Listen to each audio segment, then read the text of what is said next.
Kajing pinyaj ikayo bean dak basalan tu iki masih baki moj kari Bangladesh. Kala nang kiyo, bat ki saki ki pau ling ba ki jingja ki bakini ki nong khai ki baki paj ba ki jukhot sen de ki high level ki bajule ki kam ar number kimla banburi.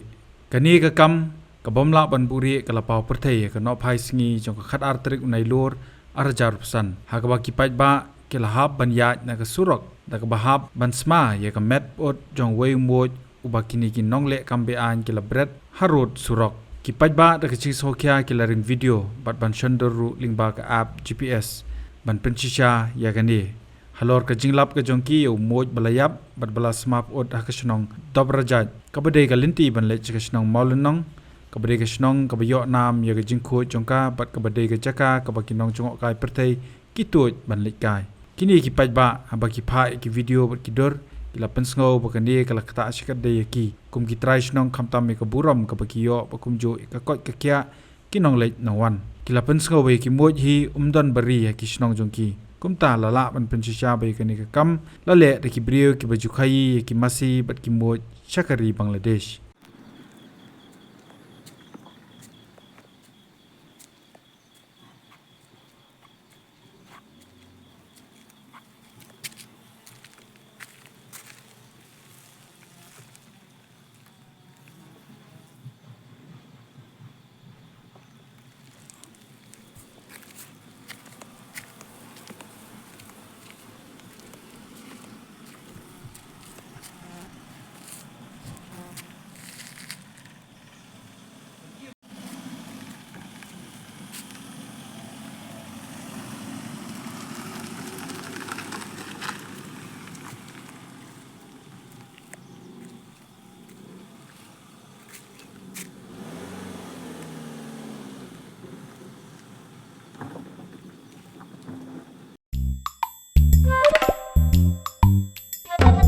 Habatin, pej bahagi kishab, kashab plus F.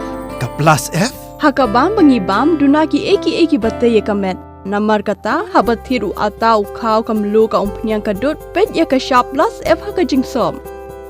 Yaki nutrient kumki vitamin bat ka ayan la icon diat bat akabatau bha. Kam kata ikadur jengki marbam kajing mat lani ka rukom shed yaki. Balehi banai kita.